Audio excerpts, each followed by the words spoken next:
In the Hard Rock Stadium in Miami, just outside Miami, Florida, USA. Now, the first three races of the season were in Australia, Japan and China, and they were in the early hours of the morning UK time. And I did this ridiculous thing on the notebook, a bit of a disclaimer. If you weren't able to join us at 3 o'clock in the morning or whatever it was, then don't watch now because I'm about to tell you, and you want to watch the repeat, then don't watch now because I'm about to tell you what happened. I never thought I'd have to say that when I got to Miami, because obviously it's a tea time evening race. But all throughout the weekend, dear viewer, we've been telling you that the Grand Prix is about to start, well, 13 minutes ago at 4 p.m. Miami time, 9 p.m. 4, 5, 6, 7, 8, 9, yes, 9 p.m. in the UK. And we told you that so many times this weekend. I had a sort of idea that some of you might have thought, oh, that nice man, Simon Lazenby, off the television, and David Croft, they told me that the race was going to start at 9 p.m. I'll turn on at 9 p.m. I'll have my tea, and then I'll turn on at 9 p.m. Maybe a nice roast, maybe some leftovers, maybe some pasta, something like that. Well, that's not exactly what happened. Up the Villa. Hello, up the Villa. It is Aston Villa, isn't it? Is it not? Who are they? United. What? Man United. Oh, it's Man United, is it? Oh, right. Up the United. Sorry. I'll stick to the F1. So what happened was that they changed the race time, dear viewer. I know. Well, it was the right decision because there is rain coming in, although had the race started now, 14 minutes into it, it would have still been dry. But apparently there's loads of rain coming in. And so they brought it forwards by 3 hours. Which means that we've already had it. So, if you tuned in expecting to see the race, because we told you that, and we're honest, about 13 minutes ago, then don't watch now, because I'm about to tell you what happened. Right, should we go, Simon, to Mercedes? And Mercedes won. Don't hit that guy from Ferrari. And Mercedes won again, but this time, and it was Kimi Antonelli again, but this time, it was not easy. This was the hardest of the 3 wins he's had in a row. I'm sorry, I don't know why. I think it was something to do with the purple colours. I thought it was the Villa. I know they're the Red Devils. I know they're the Red Devils. I'm sorry. It was a stupid mistake. I know that Kobe plays for, you know, I'm sorry. I know, I'm sorry. You won today. I'm sorry. Stupid mistake. My head is still in River Plate at the Monumental in Argentina. So Kimi Antonelli won again, his 3rd in a row, and it was the most difficult and somehow also the most convincing. Under pressure, with gremlins in the car, losing the lead at the start, having to fight, having to do brilliant outlaps, having to get the car really out of him, with other people on the surge, with McLaren on the surge with upgrades, with Ferrari with upgrades, with Red Bull Racing, with Max Verstappen potentially able to take advantage of changeable conditions. It was tough, and it didn't start well for Kimi Antonelli as well. So we are just gathering for the feast that will be the photo. Now, I'm not going to hang around the photo because we're in the bowl, which is great. I don't have to do what I did the last 3 times, which was just constantly stay in the pit lane, pinned in by massive forklift trucks, and tell you, Phil, while we wait for Kimi Antonelli. But while you have a look at his family, on the left there, Simon, on the left, yeah, Dad, Marco, and Mum, and Vicky Piria on the left-hand side from our colleagues from Sky Italy.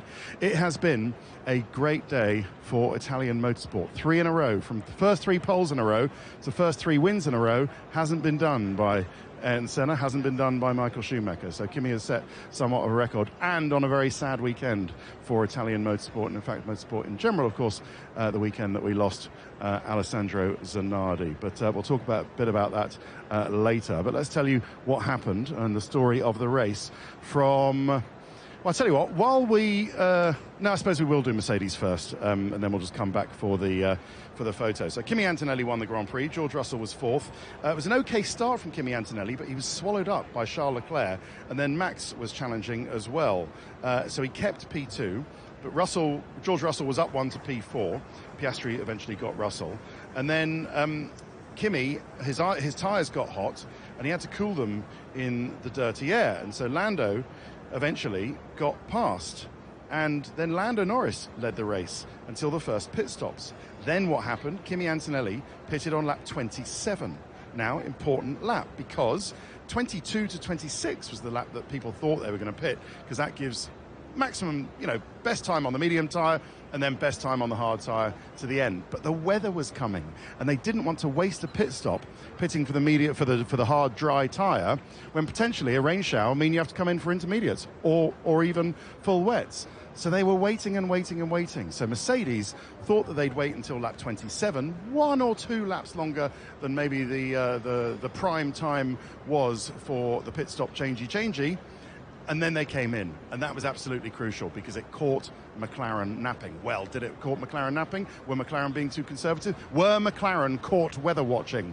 The answer was yes, because Kimi Antonelli came in, good pit stop for Mercedes, and Kimi absolutely nailed the outlap and emerged alongside and then passed Lando Norris once Lando had done his stop. So McLaren waited another lap, but it was too late by then, and a few tenths of a second longer in the pit stop for McLaren, for Lando Norris, meant that was it. Up in smoke was the Lando win, and from then Kimi didn't look back. Well, I say didn't look back. He had to battle with overheating tyres, and he had to battle with what I'm probably going to call Paddlegate, but I don't think anybody else is going to calling Paddlegate. Now, the team are calling it a steering wheel connectivity issue. Essentially, the best way to describe it is that, when you plug your iPhone in, and if you've had your iPhone for a long time and that sort of slot that you plug the thing into is a bit sort of worn, and after and maybe you've dropped it once or twice and it doesn't really connect, and you don't get the little green thing at the top, and you think, oh no, am I going to have to buy another phone? This is really annoying. Same thing with his steering wheel. So the steering wheel, there was some little connection that wasn't quite tight on the steering wheel. It wasn't about to come off or anything. But when he pulled the paddle for a gear shift, there was a little bit of a delay. And then suddenly, if you imagine you're going around 200 miles an hour, you're thinking, what's going on here? I've got a paddle problem. A problem with the gearbox. Is it? It's not shifting. I've got a problem with the paddle. And it was just a little bit of hardware problem. The connection between the steering wheel and the 12-pin connector or whatever it is that goes from the steering wheel to the steering column, and then from the steering column to the brains of the car and everywhere else. So that was what Paddlegate was all about, and that was one of the things that Kimi Antonelli was having to deal with today. Lando Norris was on the charge, couldn't get past him. Kimi kept his head, kept his tyres cool, and then actually pulled away from the McLaren towards the end. Not so great for George Russell.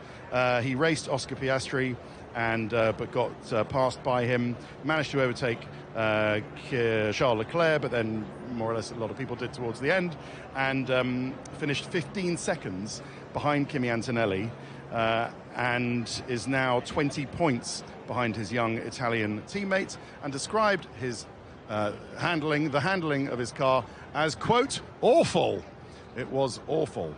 He's gone to see the stewards, but we will see what happens with that. Right, Simon, it doesn't look like, even though some team members are assembling, that we're too long away. Do we go over to McLaren and tell you what happened with McLaren today, or do I just do it here? Well, what do you want to do? You've got a nice spot here, next to a photographer, and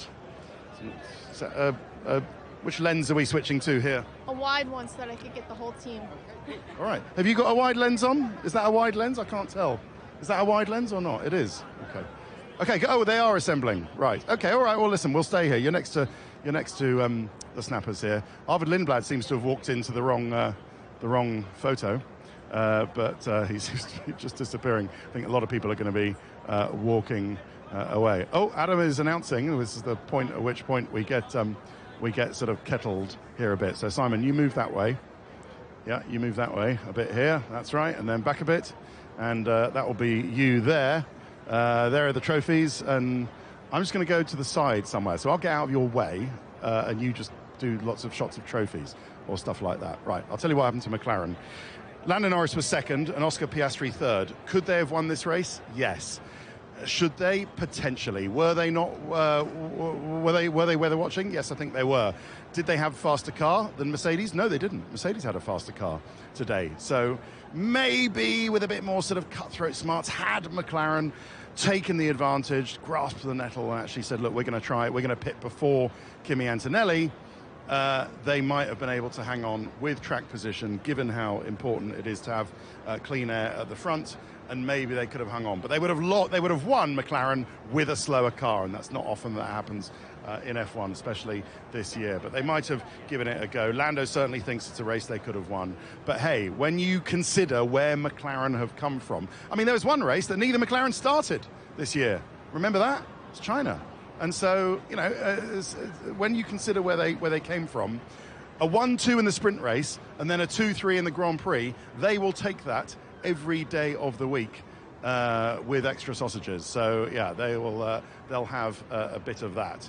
Good start for Lando Norris, up 1 to P3. Oscar Piastri up 2 to P5. It's a great start for him. Lando got Kimi Antonelli by, we don't think using the boost, but he might have done a little bit of boost. McLaren don't like to use that boost button much, do they? But they'll use it when they have to. Lando took Charles Leclerc on lap 13 for the lead. I forgot to say, no, I did say that earlier. Lando built the gap to Kimi Antonelli, kept his tyres in a good place. Lando stopped on the lap 28, not 27, when Kimi came in. Lap 28, 1 lap too late. Lost the lead, got undercut by Kimi Antonelli.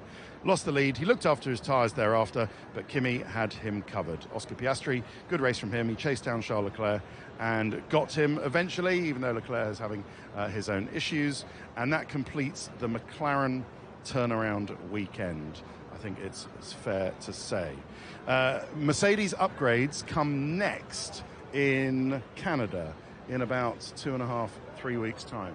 So that's what Mercedes will be looking forward to. But given that they've maintained their record of winning all the Grand Prix so far, but they have McLaren straight right behind, maybe you could reflect that they do need an upgrade or two. They didn't need it here today. Right, let's do Ferrari, because they seem to have been overtaken by McLaren. An early promise in the season from Ferrari has not kept them keeping their P2 spot in the competitive order, and they'll be wondering what happened, given that they had 11, yes, count them, 11 upgrades this weekend. So it was a bit of a torrid day, really, for them. Lewis Hamilton 7th, but with a heavily damaged car. Charles Leclerc 6th. Usual great start. Leclerc sprinted into the lead and pulled away from Kimi Antonelli, but then got taken by Lando Norris and Kimi Antonelli as his tyres, because his tyres were going off. He pitted. He had a little bit of a slow stop, a 3.2 rather than a 2-seconder.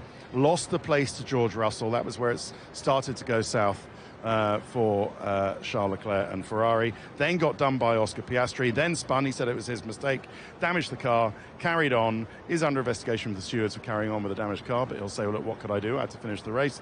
And then that was it, finished P6. But he might have P5 off Max Verstappen if and when Max Verstappen gets a 5-second penalty for some nonsense and nothing infraction about crossing some sort of line on a pit exit.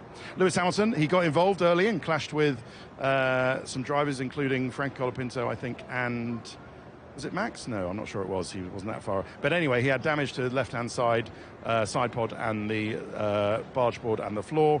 He stayed out quite a long time, but he was always set for P7. It was a lonely race for P7 with damage to the car. And, yeah, he finished P7. So they've had up and down performance this weekend, have Ferrari, and they need to work on some consistency, said Fred Vasseur, and understand exactly what happened before Canada, because they've got a lot of upgrades. They've seen Red Bull come with a version of their Ferrari have seen Red Bull come with a version of their Macarena wing, which seems to dump more drag and so forth. So therefore is more effective, and so they really need to sort of find out what's going on. But all praise to the Ferrari Ideas factory that still seems to be cranking out the old upgrades. That seems to be going right. Right, talking about Ideas factory, I hope this does happen before the break, by the way. I'll just carry on going. There's George Russell. Here we go. Head down a bit. Do you know what? I think P4, I think Georgia will reflect, even though 20 points behind Antonelli now, P4 is not a bad save on his bogey circuit, which I didn't really know before that he didn't like the circuit, but we certainly know now. To be at your not great circuit and things not work out well for you, yes, on the back of Japan when it didn't work out for you either, to still come home with P4 and a load of points isn't that bad. And 20-point gap to Kimi Antonelli could have been a lot worse. So even though George looks like he's got to have root canal surgery in the morning, he should be. It's not that bad. Here we go. The heroes welcome.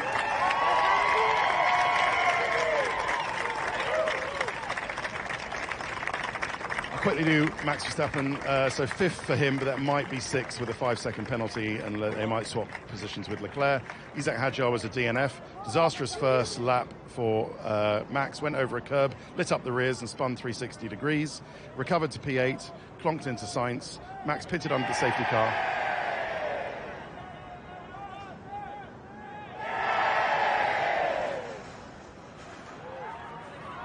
Oh, we are going to have a little champagne shower, but Kimi Antonelli is long gone from that.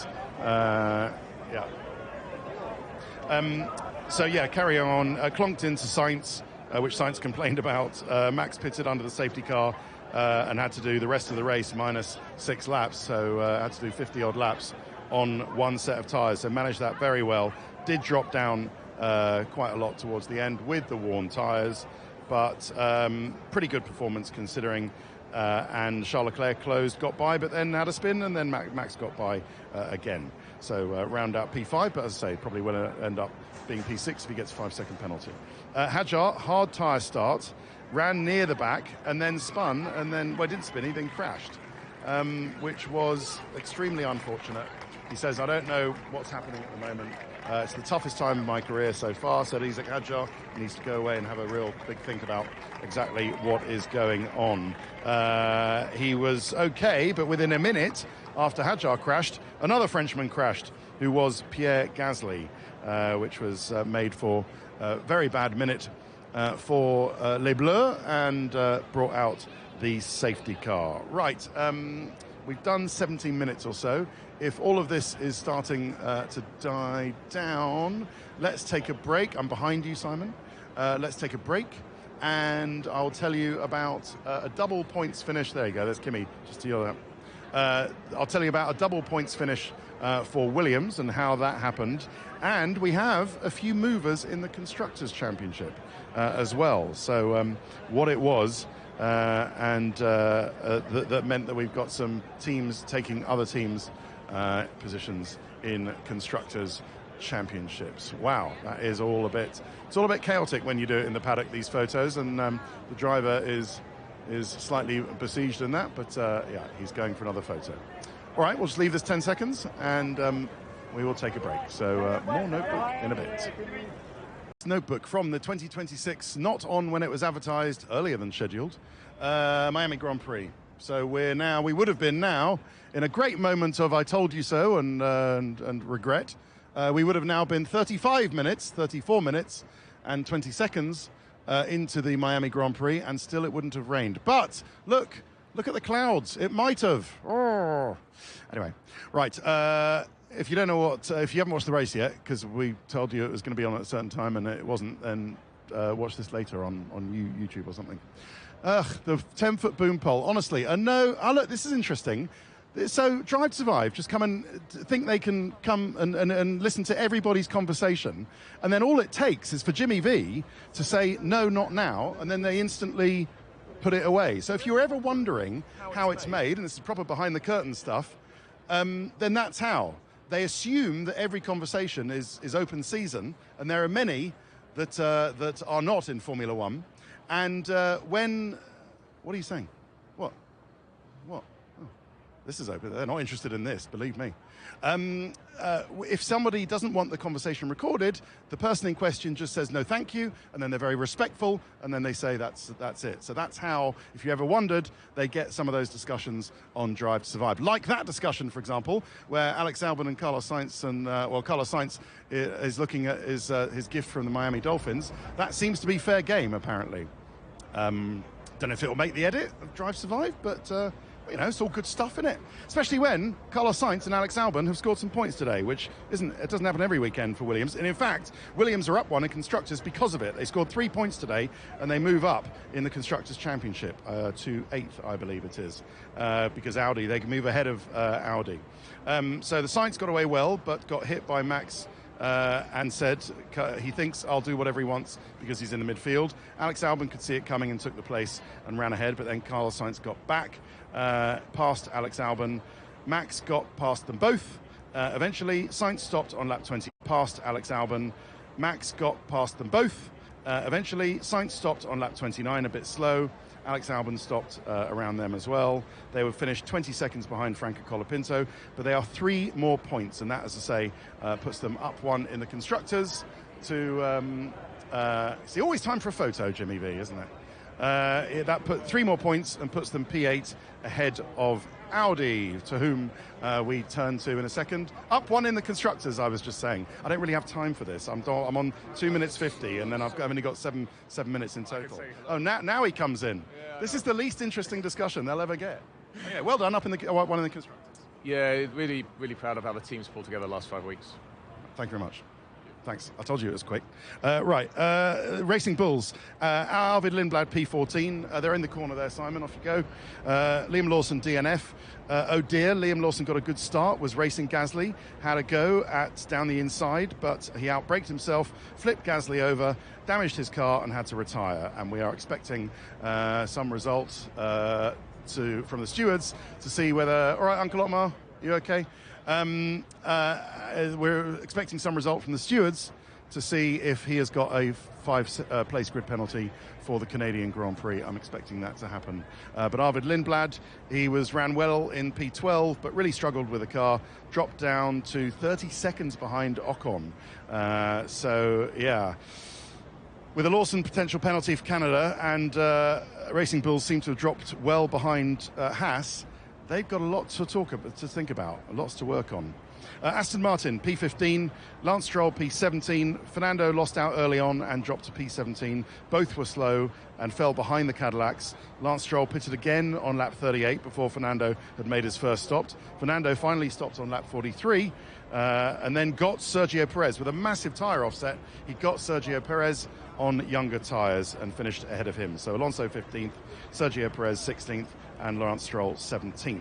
Lance Stroll finished 5 seconds behind Sergio Perez. But just to recap, they've solved their vibrations problem. Stop there. Hulkenberg did not finish.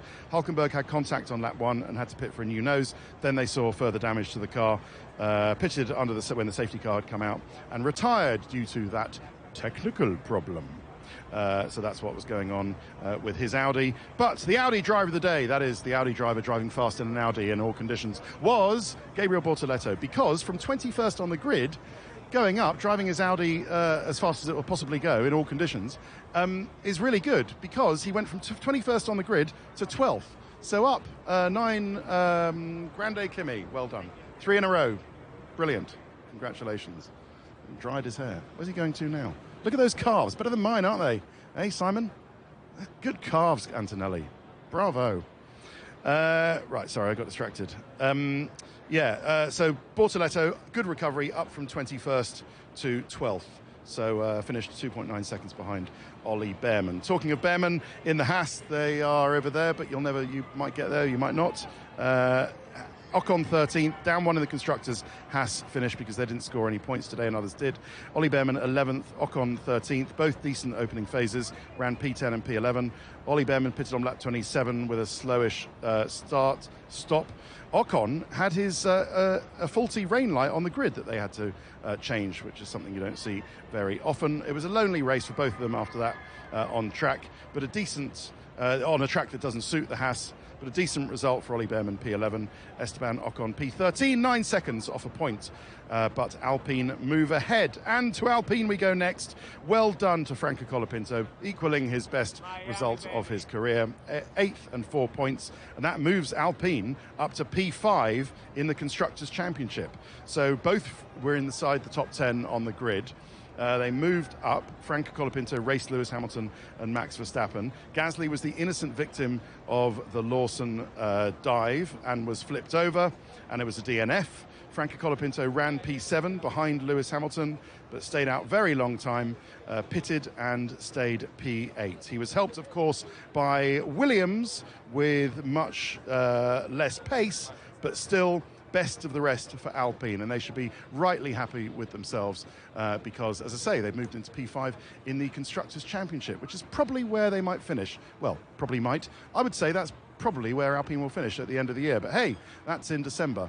in Abu Dhabi. But yeah, a good solid weekend and a sign of improvements there in Alpine. And finally, we will do Cadillac, Valtteri Bottas P18, Sergio Perez P16 on Valtteri Bottas's 250th Grand Prix. He pitted under the safety car onto the soft tyre. Sergio Perez survived some of the chaos early on and pitted on lap 30.